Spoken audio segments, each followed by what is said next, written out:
సవాళ్లను ఢీకొట్టే సంకల్పం, సమయంతో పోటీ పడే సామర్థ్యం,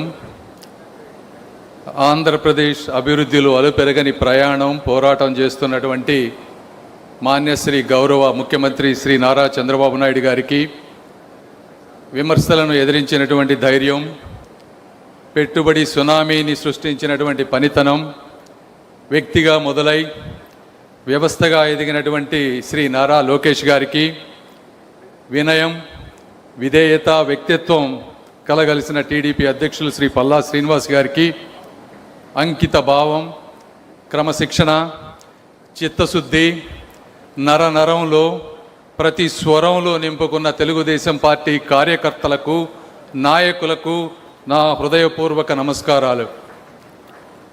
అన్నదాత బిడ్డగా, వెండితెర దేవుడిగా మొదలై తెలుగుదేశం పార్టీ స్థాపనతో రాజకీయ ప్రపంచనాన్ని, పేద బడుగు బలహీన వర్గాల్లో చైతన్యాన్ని సృష్టించిన రాజకీయ రాజర్షి, తెలుగు చరిత్రను శాసించిన బ్రహ్మర్షి, ఎవరు అవునన్నా కాదన్నా ప్రజల గుండెల్లో నిలువైన నిజమైన భారతరత్న పద్మశ్రీ నందమూరి తారక రామారావు గారికి ఈ సందర్భంగా నా హృదయపూర్వక నమస్సుమాంజలు స్మరించుకుంటూ ఉన్నాను. చరిత్రలో కొన్ని ఘట్టాలు వస్తాయి. అవి ప్రభుత్వాలను మార్చడమే కాకుండా రాబోయే తరాల భవిష్యత్తును కూడా నిర్ణయిస్తాయి. 2024 ఎన్నికలు కూడా అలాంటివే. ఆంధ్రప్రదేశ్ అభివృద్ధి వేగంగా జరగాలంటే రాష్ట్ర దూరదృష్టి, దృఢ సంకల్పం, కేంద్ర సహకారం తప్పనిసరి అని నమ్మిన గౌరవ ముఖ్యమంత్రి గారు భవిష్యత్తు తరాల కోసం తీసుకున్నటువంటి ఒక వ్యూహాత్మక నిర్ణయమే 2024 ఎన్డీఏ కూటమి. విచ్ఛిన్నమైనటువంటి ఒక రాష్ట్రాన్ని మళ్ళీ దేశంలోనే ఒక అగ్రగామిగా నిలబెట్టే పునర్నిర్మాణ మహాయజ్ఞం. ఈ కూటమి ప్రభుత్వ లక్ష్యాలు స్పష్టం. కోల్పోయిన పెట్టుబడులను మళ్ళీ తీసుకురావటం, నిలిచిపోయిన ప్రాజెక్టులకు మళ్ళీ ప్రాణం పోయటం, ప్రతి కేంద్ర రూపాయిని కూడా రాష్ట్ర అభివృద్ధిగా మార్చటం, యువత మళ్ళీ తమ కలలను ఆంధ్ర నేలపై నిర్మించుకునే విధంగా చేయటం మన ప్రభుత్వ లక్ష్యాలు.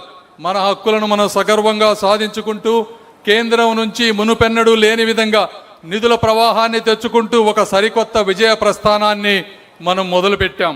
ఈ మహాసంకల్ప యాత్రలో మొదటి అడుగు 5 అక్షరాల్లో నిండిపోయిన 5 కోట్ల ఆంధ్రుల కళ అమరావతి. అమరావతి గవర్నమెంట్ మనం వచ్చిన వెంటనే 15,000 కోట్ల రూపాయలు కేంద్ర బడ్జెట్లో పెట్టారు.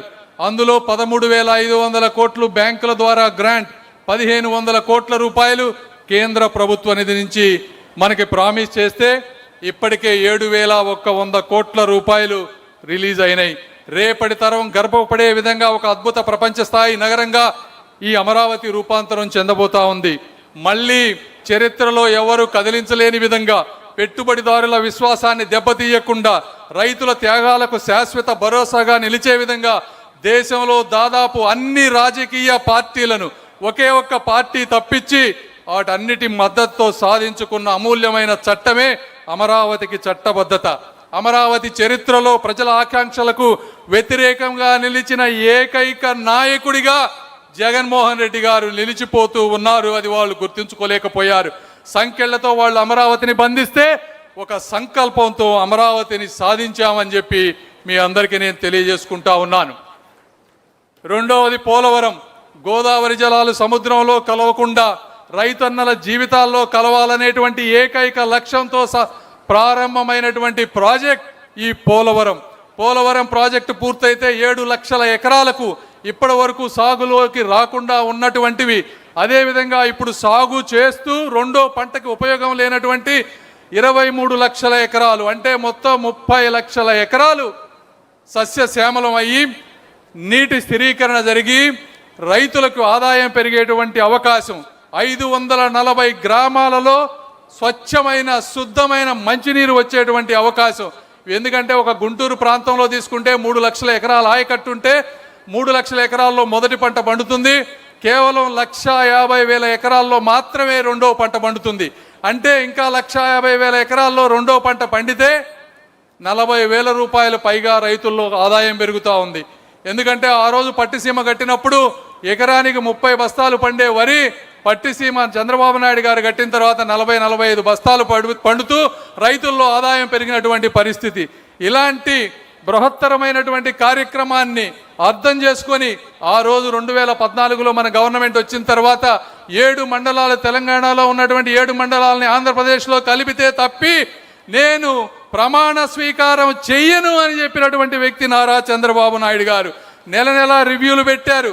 కేంద్రంలో ఎక్కడెక్కడ అడ్డంకులు ఉన్నాయో మంచి మంచి అధికారులను పెట్టి 70% వర్క్స్ కంప్లీట్ చేసి 2019లో వారికి అప్పచెప్తే వారు చేసినటువంటి నిర్లక్ష్యం, కాలయాపన ఈ ఆంధ్ర ప్రజలు క్షమించేటువంటి విషయం కాదు. కాంట్రాక్టర్లను మార్చారు, మంచి ఉద్యోగుల్ని మార్చారు, డయాఫ్రమ్ వాళ్ళు చెడిపోయే వరకు దాని విలువ తెలియకుండా చేసి 5 సంవత్సరాల్లో కనీసం 5% వర్క్స్ కూడా చేయకుండా వేల కోట్ల రూపాయలను దారి మళ్లించారు. మళ్ళీ మనం 2024లో వచ్చాం.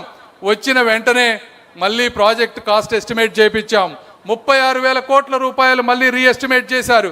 ఇందులో ఇంకా దీన్ని పూర్తిగా ప్రారంభించాలంటే 12,000 కోట్ల రూపాయలు కావాలన్నారు. అంతర్జాతీయ నిపుణులతో డయాఫ్రమ్ వాల్ని చెక్ చేపించి మళ్ళీ దాన్ని పట్టాల మీదకి తీసుకొచ్చి ఇచ్చిన 12,000 కోట్ల హామీల్లో ఇప్పటికే 7,000 కోట్ల రూపాయల వరకు రిలీజ్ చేశారు. అప్పుడు 70 జగన్మోహన్ రెడ్డి గారు 5% పనిచేశారు. ఇప్పుడు 12% మనం పనిచేసి దాదాపుగా 2027లో పూర్తిగా కంప్లీట్ చేసి తెలుగు జాతికి అంకితం చేయాలనేటువంటి పట్టుదలతో ఈరోజు గౌరవ ముఖ్యమంత్రి గారు కానీ, అదేవిధంగా నీటిపారుదల శాఖ మంత్రి నిమ్మల రామానాయుడు గారు కానీ ఉన్నారు.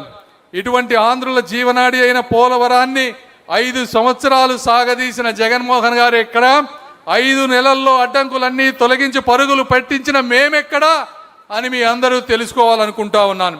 మూడవది వైజాగ్ స్టీల్ ప్లాంట్, విశాఖ ఉక్కు, వేల కుటుంబాల ఊపిరి, 1,00,000 మంది కార్మికుల చెమటతో ప్రజల పోరాట పటిమతో స్థాపించుకున్న ఆంధ్రుని హక్కు ఈ విశాఖ ఉక్కు. ఇలాంటి 2019, 2024 మధ్య రా మెటీరియల్స్ లేకపోవటం వల్ల, ఉన్న కెపాసిటీని ఉపయోగించుకోలేకపోవటం వల్ల విపరీతమైనటువంటి నష్టాలలోకి వచ్చి ఉక్కు కర్మాగారం మూతపడేటువంటి స్థితికి వచ్చింది. వేలాది కార్మికుల గుండెల్లో భవిష్యత్తుపై భయాన్ని నింపింది. అలాంటిది 2024లో మనం వచ్చిన తర్వాత అర్ధరాత్రి, నాకు ఆ సంఘటన ఈ రోజుకు కూడా గుర్తుంది, నిర్మలా సీతారామన్ గారు రాత్రి 12 గంటలకు ఫ్లైట్ దిగి వస్తే 1 గంటకి finance minister, steel minister Chandrababu Naidu గారితో కూర్చొని 11,400 కోట్ల రివైవల్ ప్యాకేజీ తీసుకొచ్చామంటే ఇది తెలుగుదేశం ఘనత అని మీ అందరికీ నేను తెలియజేస్తా ఉన్నాను. అవే కాకుండా స్టేట్ నుంచి ఇవ్వాల్సినటువంటి వాటర్, పవర్, ట్యాక్సెస్ అన్నీ రిలీవ్ చేసి ఈ రోజున 3వ బ్లాస్ట్ ఫర్నెస్ను కూడా స్థాపించి మొట్టమొదటిసారిగా మళ్ళీ 50 కోట్ల రూపాయల ప్రాఫిట్ని తీసుకొచ్చేటువంటి పరిస్థితిని కూడా స్టీల్ ప్లాంట్ని తీసుకొచ్చామని మీ అందరికీ తెలియజేస్తా ఉన్నా. మూతపడే స్థితి నుంచి మళ్ళీ మార్కెట్లో ధైర్యంగా నిలబడే స్థాయికి విశాఖ ఉక్కు చేరింది అంటే దానికి కారణం కూటమి ప్రభుత్వ సమన్వయం, సంకల్పం అని తెలియజేసుకుంటూ